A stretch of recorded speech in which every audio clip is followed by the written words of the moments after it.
It's homecoming week at Lakehead University. It's James with Net News Ledger. We're here in the Case building, which is the new Ingenuity district of Lakehead University. There was a special announcement made today on nuclear research and a grant being provided to the university to purchase a machine that will help take waste material from the forest industry and turn it into something that can replace what the mining industry is using. It's a green energy announcement, $1.5 million made by Minister Greg Rickford, the Member of Parliament for Thunder Bay Rainy River, and the Ministry of Energy, Mines and Development here in Northern Ontario. There's a lot going on at Lakehead University with homecoming week, basketball, other announcements. Stay tuned. You're going to want to see and hear what we're going to be wanting to tell you. Well, look, I talked about it on stage. This is about a commitment to Lakehead University. Obviously, my interests historically have been investing in this campus in my previous capacities and current to ensure that Northwestern Ontario in particular has a world-class learning environment for people from across this vast region to get world-class research and training in. Today's announcement reflects that. I mentioned that I'd been involved in building nuclear technology capacity in areas of health in previous versions of my political career with Joe Camuzzi and to a certain extent with Minister Gravel. This announcement today focuses on research for a broader set of applications, and we're just very pleased to support Dr. Fedeli and more broadly speaking, and perhaps more importantly, the students who can come to this campus and dream big and know that they have access to world-class cutting technologies in their classrooms that don't just benefit their prospect, but benefit and strengthen the position of this university and the important role it plays in Northern Ontario, but particularly as a Kenora guy for Northwestern Ontario. As well as providing that education for students, what role does Lakehead University have when it comes to research for regional industries? Well, when you take a look at this particular piece of funding, it is pertinent to a number of activities that we're doing right now and that need a bigger, higher platform to stand from. We heard biomass, we heard applications in the mining sector, and these are all opportunities that we're staring down in this region. Yesterday I was in Greenstone, and in addition to making an extraordinary announcement for access to health services, particularly an expanded emergency room and chemotherapy in Greenstone, we're getting these communities ready for an incredible opportunity. I mean, pick your project. We've got some opportunities in Kenora, in the mining sector coming on board soon. Greenstone might be one of the largest ready opportunities, just a couple hundred kilometers from here. We also have a tremendous opportunity to build a corridor to prosperity for mining activity in the Ring of Fire. So this is all happening now, and research is always the precursor. It's always at the forefront of what needs to be happening for us to make technological strides that allow us to perform resource activities in the most responsible environmentally way, but for the economic benefit of our communities across this vast region.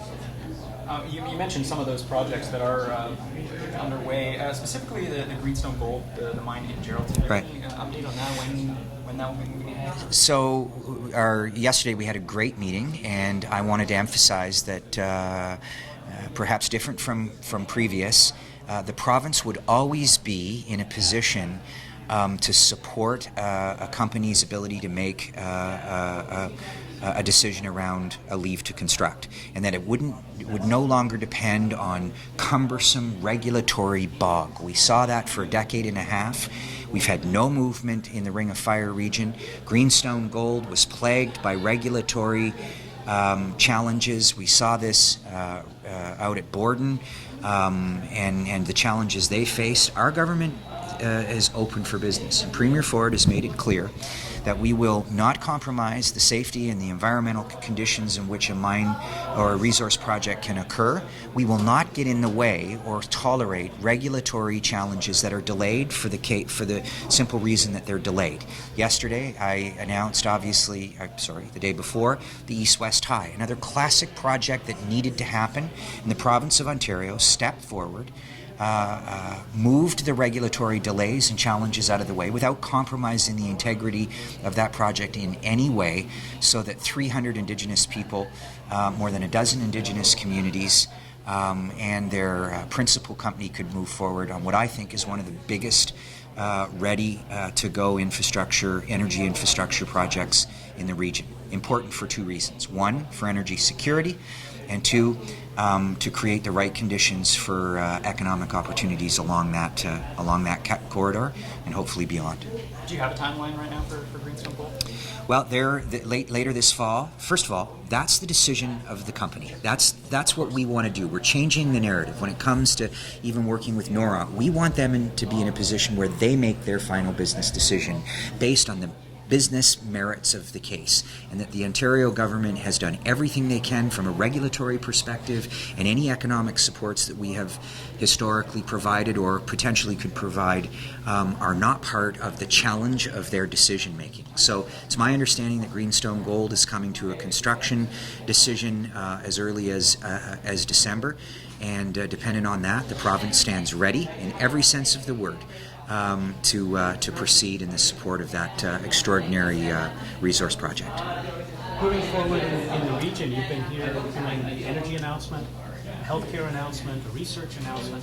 Northern Ontario seems to be getting primed for action. Yeah. What else is coming down the pipe? Well, I like to have some surprises in my back pocket, James, but what we're focused on is creating the right conditions for institutions like Lakehead University, companies like Greenstone Gold, like Noront, Indigenous owned and operated companies, a new complexion and an exciting complexion of business partnerships on legacy infrastructure projects that support resource projects. And I think you're just going to continue to see a number of projects that support that, reducing red tape, making sure that Northern Ontario, for the first time in a very, very long time, is truly open for business. And so that's what we're going to be focused on.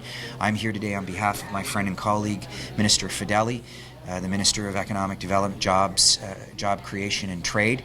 And we have an extraordinary working relationship that's focused on, obviously, the opportunities in the province, but because of where we come from, squarely on the opportunities of Northern Ontario. We should be supporting good projects that lead to capacity building, training, job readiness, and, of course, job creation.